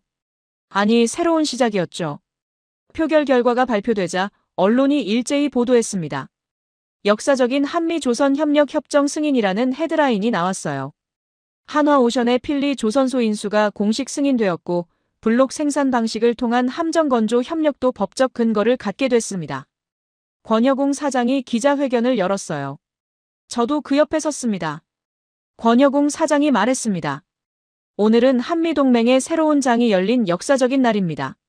한화오션은 필라델피아에 최첨단 조선소를 건설하고 미국인 3,500명 이상을 고용하겠습니다. 한국의 기술과 미국의 노동력이 결합해서 세계 최고의 함정을 만들 것입니다. 기자가 질문했어요. 대령님, 이번 성과를 이루기까지 가장 힘들었던 순간은 언제였습니까? 저는 잠시 생각했어요. 청문회에서 매국노 소리를 들었을 때요. 32년간 조국을 위해 헌신했는데 배신자 취급을 받으니 정말 힘들었습니다. 하지만 가족과 동료들의 지지 덕분에 버틸 수 있었어요. 다른 기자가 물었습니다. 앞으로의 계획은 무엇입니까? 저는 대답했어요. 이제 시작일 뿐입니다. 첫 번째 한미 공동 건조 함정이 진수될 때까지 저는 이 프로젝트의 모든 것을 바칠 겁니다. 기자회견이 끝난 후 권여궁 사장이 저에게 말했어요. 대령님, 저희 회사 고문으로 모시고 싶습니다. 퇴역하시면 한국에도 자주 오실 수 있을 거예요. 저는 고맙다고 대답했습니다. 아직은 현역이라 결정할 수 없지만 퇴역 후에 진지하게 고려하겠다고요. 그날 저녁 저는 가족과 함께 저녁 식사를 했어요. 아내 사라, 아들 데니얼, 그리고 밥 윌슨까지 함께였습니다. 작은 레스토랑에서 조용히 승리를 자축했죠. 사라가 말했어요. 당신이 자랑스러워요, 제임스. 정말 대단한 일을 해냈어요. 데니얼이 웃으며 말했어요. 아버지, 이제 좀 쉬세요. 몇 달 동안 너무 무리하셨잖아요. 저는 고개를 저었습니다. 아직 쉴 때가 아니야. 진짜 일은 이제부터 시작이거든. 밥이 웃었어요. 제임스는 원래 그래. 일 중독자야. 우리 모두 웃었습니다. 오랜만에 마음 편하게 웃었어요. 그날 밤 호텔방에서 저는 할아버지의 유품 상자를 다시 열었습니다. 한글로 쓰인 감사 편지를 꺼냈어요. 박준혁 상무에게 번역을 부탁했었거든요. 그가 번역문을 보내주었습니다. 존경하는 맥클레인 중위님께 저희 가족의 목숨을 구해주셔서 감사합니다. 중위님이 아니었으면 저희는 모두 죽었을 것입니다. 저희는 중위님의 은혜를 평생 잊지 않겠습니다. 언젠가 우리 후손들이 이 은혜를 갚을 수 있기를 기도합니다. 1951년 2월 김영수 올림. 저는 편지를 읽으며 눈물을 흘렸어요. 75년 전에 할아버지가 구한 그 가족의 후손들이 지금 한국에서 번영하고 있겠죠. 그리고 오늘 그 나라가 미국을 돕겠다고 나섰습니다. 역사는 이렇게 돌고 도는 거구나 싶었어요. 할아버지가 뿌린 씨앗이 75년 후에 열매를 맺은 거였습니다. 저는 편지를 가슴에 품고 잠들었어요. 그날 밤은 악몽 없이 깊은 잠을 잤습니다. 태평양에서의 굴욕적인 기억도 더 이상 저를 괴롭히지 않았어요. 마침내 그 상처가 치유되기 시작한 거였습니다. 협정 승인 후 6개월이 지났습니다. 필라델피아 필리 조선소에서 역사적인 인수식이 열렸어요. 저는 그 행사에 귀빈으로 초청받았습니다. 필라델피아는 미국 해군의 발상지예요. 독립전쟁 때 최초의 미국 군함이 건조된 곳이죠. 그런 역사적인 장소에서 한국 기업의 인수식이 열린다는 건 상징적인 의미가 컸습니다. 인수식 당일 조선소는 축제 분위기였어요. 거대한 크레인에는 성조기와 태극기가 나란히 걸려 있었습니다. 조선소 노동자들과 그 가족들, 지역 주민들까지 수천 명이 모였죠. 권여공 사장이 단상에 올라 연설했어요. 오늘 우리는 새로운 역사를 씁니다. 한화 오션 아메리카의 출범을 선언합니다. 이곳에서 우리는 미국과 한국의 기술과 노동력을 결합해 세계 최고의 함정을 만들 것입니다. 박수가 터졌습니다. 권여공 사장이 말을 이었어요. 저는 오늘 약속드립니다. 향후 5년 내에 이 조선소에서 5,000개 이상의 일자리를 창출하겠습니다. 그리고 미국 조선업의 르네상스를 이끌겠습니다. 미국 측 대표로 해군 참모총장이 연설했어요. 한화오션의 투자를 환영합니다. 이것은 단순한 비즈니스가 아닙니다. 한미동맹의 새로운 장입니다. 앞으로 이 조선소에서 건조되는 함정들이 태평양의 평화를 지킬 것입니다. 그 다음으로 저에게 연설 기회가 주어졌어요. 저는 단상에 올라 마이크를 잡았습니다. 저는 한 해군 장교입니다. 7개월 전에 저는 한국에 갔습니다. 솔직히 말하면 가고 싶지 않았어요. 미국이 다른 나라에 도움을 청한다는 게 자존심 상했거든요. 청중이 조용히 경청했어요. 하지만 한국에서 저는 많은 것을 배웠습니다. 기술만이 아니라 정신을요. 한국 사람들은 어떤 역경에도 포기하지 않았습니다. 75년 전 전쟁의 폐허에서 일어나 세계 최고의 조선 강국이 됐어요. 그 저력에 저는 깊이 감동받았습니다. 저는 가슴에 달린 할아버지의 훈장을 만졌어요. 제 할아버지는 한국전쟁에 참전하셨습니다. 장진호에서 한국인 가족을 구하셨죠. 그 가족이 보낸 감사편지를 저는 평생 간직하고 있습니다. 75년 전에 미국이 한국을 도왔다면 오늘은 한국이 미국을 돕고 있습니다. 이것이 진정한 동맹입니다. 박수가 터졌어요. 저는 마지막으로 말했습니다. 오늘 이 자리에 서면서 저는 할아버지가 자랑스러워 하실 거라고 생각합니다.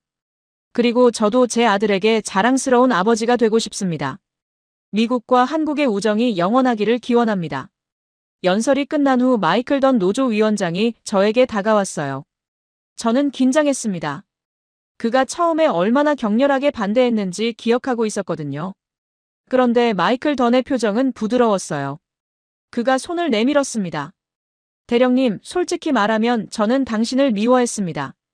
외국 기업을 끌어들여서 미국 노동자를 배신한다고 생각했거든요. 저는 조용히 들었어요. 하지만 지난 몇 달간 상황을 지켜보면서 생각이 바뀌었습니다. 한화오션이 정말로 미국 노동자를 고용하고 좋은 일자리를 제공하더군요. 제 조합원들 중에 새로 채용된 사람들이 있는데 다들 만족하고 있어요. 마이클 던이 제 손을 꽉 잡았습니다. 사과드립니다. 그리고 감사합니다. 당신 덕분에 우리 조합원들이 일자리를 얻었어요. 저는 그의 손을 잡으며 대답했어요. 함께 일하게 되어 기쁩니다. 인수식이 끝난 후 조선소 투어가 있었어요. 저는 박준혁 상무와 함께 시설을 둘러봤습니다. 한국에서 온 기술자들이 미국 노동자들을 교육하고 있었어요. 언어는 달랐지만 기술이라는 공통 언어로 소통하고 있었습니다. 젊은 미국 용접공이 한국인 마스터에게 기술을 배우는 모습이 인상적이었어요. 박준혁 상무가 말했어요. 대령님, 이게 바로 저희가 꿈꾸던 모습입니다. 한국과 미국이 함께 일하는 거요. 경쟁이 아니라 협력으로요. 저는 고개를 끄덕였습니다. 네, 이게 미래입니다. 조선소 한쪽에서는 이미 첫 번째 블록 조립이 시작되고 있었어요. 한국에서 보내온 거대한 선체 블록이 도크에 놓여 있었습니다. 미국 노동자들이 그 블록을 검수하고 조립 준비를 하고 있었죠. 저는 그 광경을 바라보며 생각했어요. 새로운 시대가 시작됐구나. 이제 돌이킬 수 없는 거다. 필리 조선소 인수식 후 저는 다시 한국을 방문했습니다. 이번에는 공식 출장이 아니라 개인적인 여행이었어요. 거제도에서 만났던 사람들에게 감사 인사를 전하고 싶었거든요. 인천공항에 내렸을 때 박준혁 상무가 마중 나와 있었어요. 그가 활짝 웃으며 말했습니다. 대령님, 다시 오셨군요. 이번엔 좀 편하게 구경하세요. 저도 웃으며 대답했어요. 네, 이번엔 싸우러 온 게 아니라 감사하러 왔습니다. 우리는 거제도로 향했어요. 차창 밖으로 익숙한 풍경이 스쳐 지나갔습니다. 처음 왔을 때는 불쾌하고 굴욕스러웠는데 지금은 따뜻한 감정이 밀려왔어요. 한화오션 조선소에 도착하니 많은 분들이 환영해 주셨어요. 제가 처음 방문했을 때 안내해 주셨던 분들이었죠. 그들 모두가 진심으로 반가워했습니다. 그날 저는 특별한 행사에 초대받았어요. 이동수 마스터 용접공의 은퇴식이었습니다. 41년간 조선소에서 일한 장인이 드디어 은퇴하는 날이었죠. 은퇴식은 조선소 강당에서 열렸어요. 수백 명의 동료들이 모여 장인의 마지막 날을 축하했습니다. 저도 귀빈석에 앉아 행사를 지켜봤어요. 이동수 장인이 단상에 올라 연설했습니다. 통역을 통해 내용을 들었어요. 저는 20살에 이 조선소에 들어왔습니다. 그때는 배가 뭔지도 몰랐어요. 그냥 먹고 살려고 왔죠. 하지만 41년 동안 이 일을 하면서 깨달았습니다. 배를 만드는 건 생명을 지키는 일이라고요. 장인의 눈에 눈물이 맺혔어요. 제가 용접한 배를 타고 수만 명이 바다를 건넜습니다. 단 한 번도 사고가 나지 않았어요. 그게 제 자랑입니다. 돈을 많이 벌지는 못했지만 저는 부끄럽지 않은 인생을 살았습니다. 청중 사이에서 박수와 환호가 터져나왔어요. 저도 함께 박수를 쳤습니다. 은퇴식이 끝난 후 이동수 장인이 저에게 다가왔어요. 그가 작은 상자를 건넸습니다. 대령님, 이건 제가 은퇴 전에 마지막으로 만든 용접 조각입니다. 미국으로 보내질 첫 번째 블록에서 잘라낸 거예요. 대령님께 드리고 싶습니다. 저는 상자를 열었어요. 손바닥만 한 크기의 금속 조각이었습니다. 완벽한 용접선이 새겨져 있었죠. 장인이 말했어요. 이 조각에는 제 41년 인생이 담겨 있습니다. 그리고 한국과 미국의 우정도 담겨 있어요. 소중히 간직해 주세요. 저는 깊이 고개 숙여 감사드렸습니다. 평생 간직하겠습니다. 장인이 웃으며 말했어요. 대령님, 이제 저는 은퇴하지만 제 기술은 젊은 세대에게 전해졌습니다. 그리고 그 기술이 미국에도 전해지고 있죠. 제가 할 일은 다 한 것 같습니다. 저는 장인의 손을 잡았어요. 그 거칠고 두꺼운 손. 41년간 배를 만들어 온 손이었습니다. 장인님, 당신 같은 분들이 있어서 한국이 세계 최고가 된 겁니다. 진심으로 존경합니다. 장인이 겸손하게 웃었어요. 저는 그냥 제 일을 했을 뿐입니다. 그날 저녁 저는 장인과 함께 저녁 식사를 했어요. 소박한 한식당에서 삼겹살을 구워 먹었습니다. 장인이 직접 고기를 구워서 제 접시에 올려주었어요. 장인이 말했습니다. 대령님, 저는 미국에 한 번도 가본 적이 없어요. 하지만 제가 만든 배는 미국에도 갔겠죠. 그게 제 방식의 여행입니다. 저는 웃으며 대답했어요. 장인님의 기술은 이제 미국에서도 전해지고 있습니다. 필라델피아 조선소에서 젊은 미국 용접공들이 한국 기술을 배우고 있거든요. 장인이 활짝 웃었어요. 그거 참 기분 좋은 소식이네요. 제 기술이 바다 건너 도움이 된다니 영광입니다. 저는 그날 밤 숙소에서 장인이 준 용접 조각을 바라봤어요. 이 작은 금속 조각에 담긴 의미를 생각했습니다. 한 장인의 41년 인생, 한국 조선업의 저력, 그리고 한미동맹의 미래. 저는 이 조각을 할아버지의 훈장 옆에 두기로 했어요. 할아버지의 훈장은 과거를, 이 용접 조각은 미래를 상징했습니다. 두 가지가 함께 있으면 역사의 연결고리가 완성되는 것 같았어요. 한국에서의 마지막 밤 저는 창밖의 바다를 바라보며 생각했습니다. 이제 진짜 새로운 장이 시작되는구나. 그리고 나는 그 역사의 일부가 됐구나. 한화 오션 아메리카 필리 조선소에서 첫 번째 한미 공동 건조 함정의 진수식이 열린 건 협정 승인 후 2년이 지난 때였습니다. 저는 이미 퇴역을 앞두고 있었지만 이 역사적인 행사에는 꼭 참석하고 싶었어요. 필라델피아 조선소는 완전히 달라져 있었습니다. 2년 전만 해도 낡고 침체된 곳이었는데 지금은 활기가 넘쳤어요. 새로운 도크가 건설되고 최신 설비가 도입됐으며 수천 명의 노동자들이 바쁘게 일하고 있었습니다. 진수식 당일 조선소에는 10,000명이 넘는 사람들이 모였어요. 미국 대통령과 한국 대통령이 함께 참석했습니다. 양국 정상이 나란히 서서 새 함정의 진수를 축하하는 모습은 역사적이었어요. 함정의 이름은 USS 코리아 프렌드십이었습니다. 한미 우정이라는 뜻이죠. 미 해군 역사상 외국 이름이 붙은 함정은 처음이었어요. 그만큼 이 프로젝트의 상징성이 컸습니다. 미국 대통령이 연설했어요. 오늘 우리는 새로운 역사를 씁니다. USS 코리아 프렌드십은 단순한 군함이 아닙니다. 한미동맹의 결실이자 자유세계의 연대를 상징하는 함정입니다. 한국 대통령도 연설했습니다. 75년 전 미국은 한국을 도왔습니다. 오늘 한국은 그 은혜를 갚습니다. 이 함정이 태평양의 평화를 지키는데 기여하기를 바랍니다. 진수식 중에 저는 놀라운 소식을 들었어요. 권여공 사장이 제게 다가와서 말했습니다. 대령님, 한 분을 소개해드리고 싶습니다. 권여공 사장이 안내한 곳에는 한국인 노신사가 서 있었어요. 여든이 넘어 보이는 분이었습니다. 그분이 저를 보며 미소 지었어요. 맥클레인 대령님이시죠? 저는 김영수의 손자 김준호입니다. 저는 깜짝 놀랐습니다. 김영수라면 할아버지가 장진호에서 구한 그 가족의 가장이었거든요. 김준호 씨가 말을 이었어요. 할아버지께서 늘 말씀하셨습니다. 맥클레인 중위님이 아니었으면 우리 가족은 다 죽었을 거라고요. 저는 그 이야기를 듣고 자랐습니다. 저는 가슴이 벅차올랐어요. 제 할아버지의 유품이었던 감사편지를 쓴 분의 후손이 제 앞에 서 있었습니다. 김준호 씨가 말했어요. 그런데 더 놀라운 게 있습니다. 제 아들이 이 함정 설계에 참여했거든요. 김태현이라고 합니다. 한화 오션 설계팀에서 일하고 있어요. 저는 할 말을 잃었습니다. 75년 전에 할아버지가 구한 가족의 후손이 지금 미국 군함을 설계하고 있다니요. 김태현 씨가 다가왔어요. 30대 중반의 젊은 엔지니어였습니다. 대령님, 처음 뵙겠습니다. 저는 이 함정의 선체 설계를 담당했습니다. 증조 할아버지와 맥클레인 중위님의 인연을 생각하면서 설계했어요. 이 배가 두 가족의 우정을 잇는 다리가 되길 바랐습니다. 저는 김태현 씨의 손을 잡았어요. 할아버지께서 매우 기뻐하셨을 겁니다. 저도 할아버지를 대신해서 감사드립니다. 진수식이 끝난 후 저는 새 함정을 직접 둘러볼 기회를 얻었어요. 김태현 씨가 안내해 주었습니다. 함정 내부는 최첨단이었어요. 한국의 설계 기술과 미국의 건조 노하우가 결합된 결과물이었습니다. 김태현 씨가 각 구역을 설명해 주었어요. 이 함정은 기존 미국 구축함보다 연료 효율이 25% 높습니다. 레이더 시스템은 한국 기술을 적용했고요. 예상 수명은 40년 이상이에요. 저는 감탄했어요. 한미 협력의 시너지가 이런 결과를 만든 거구나. 함정 브릿지에 올라갔을 때 저는 잠시 멈춰 섰습니다. 창밖으로 필라델피아 항구가 보였어요.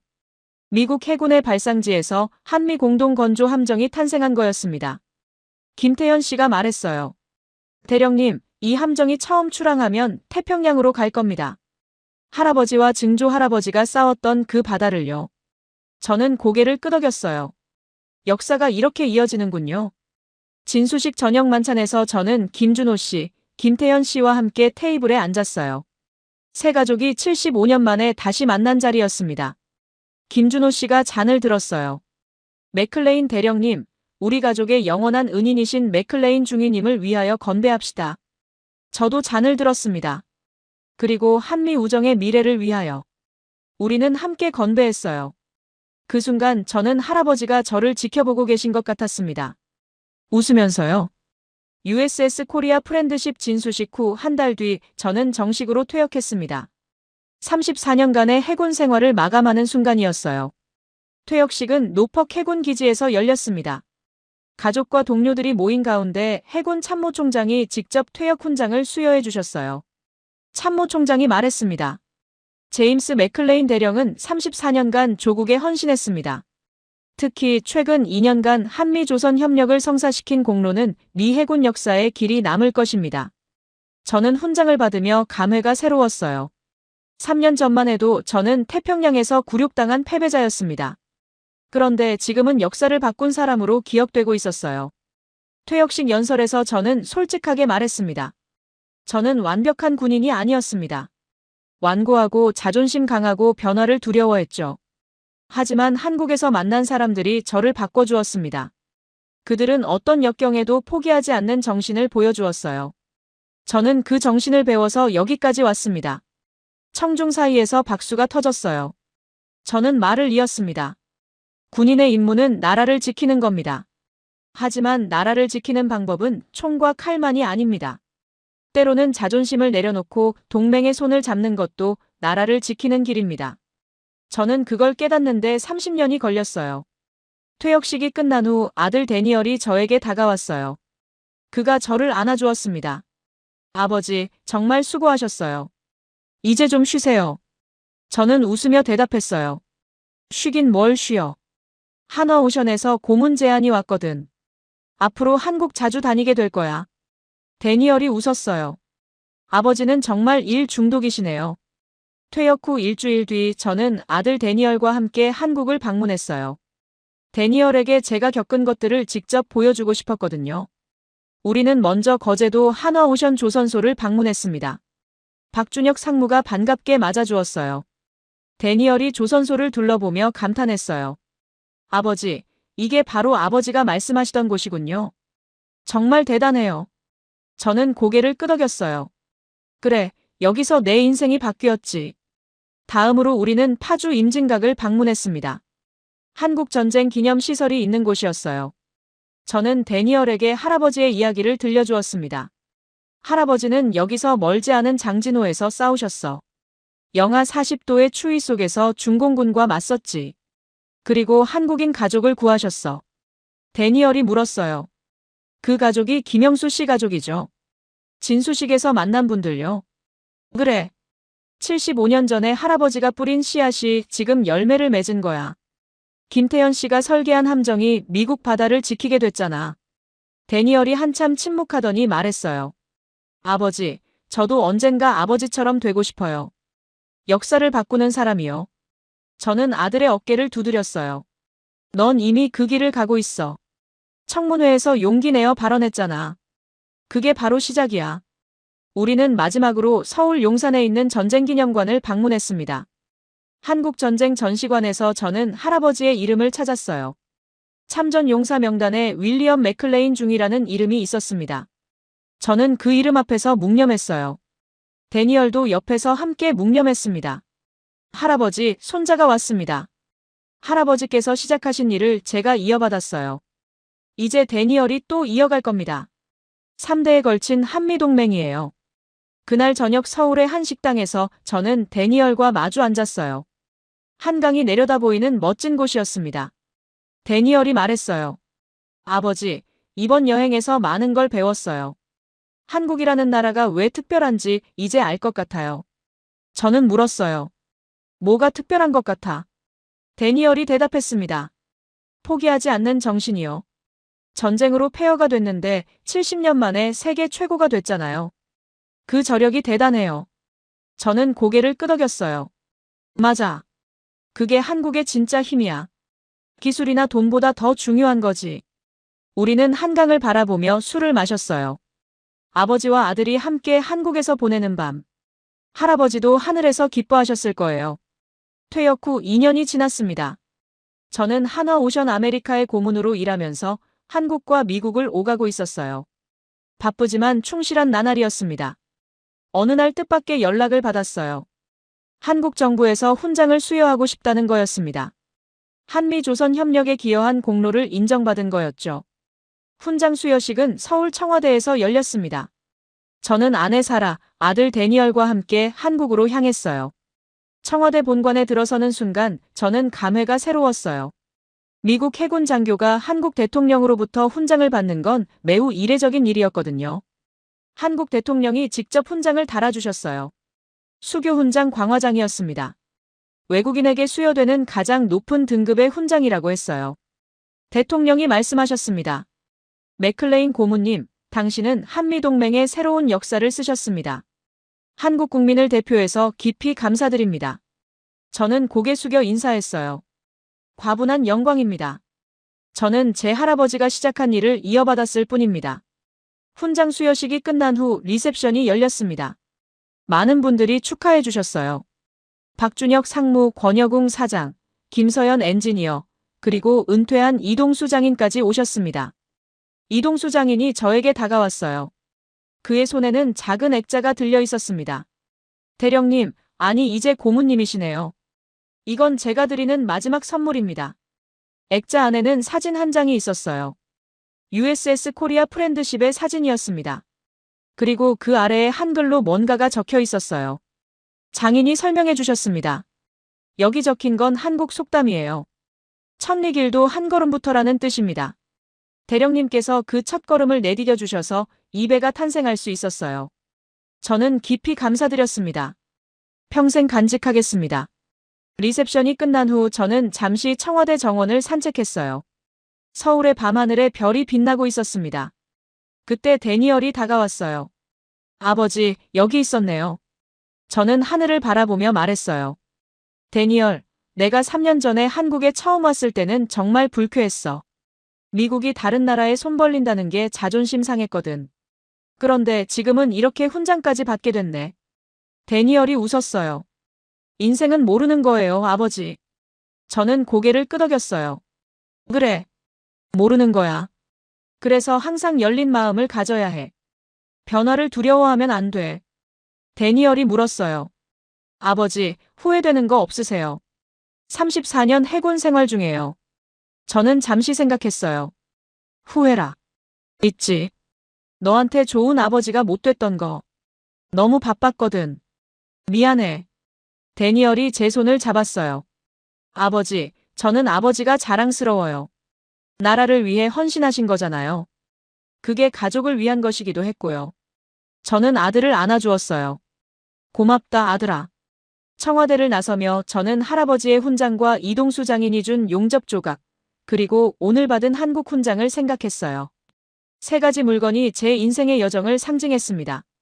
할아버지의 훈장은 과거를, 용접 조각은 현재를, 한국 훈장은 미래를 나타냈어요.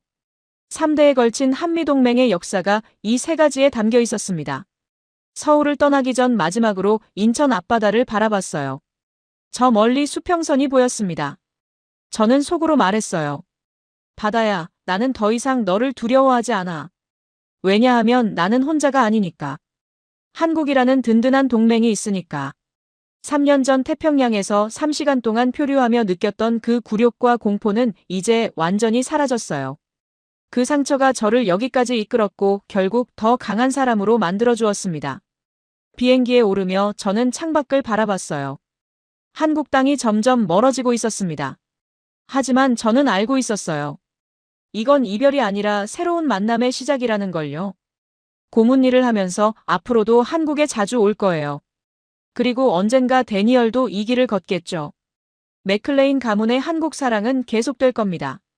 3대에 걸친 한미동맹. 할아버지가 뿌린 씨앗이 제가 키운 나무가 되었고 데니얼이 그 열매를 거둘 거예요. 저는 눈을 감고 미소 지었어요. 할아버지, 저 해냈어요. 당신이 시작한 일을 완성했어요. 이제 편히 쉬세요. 창밖으로 태평양이 보였습니다. 그 넓고 푸른 바다가 더 이상 두렵지 않았어요. 왜냐하면 그 바다 위에는 한국과 미국이 함께 만든 배들이 항해하고 있을 테니까요.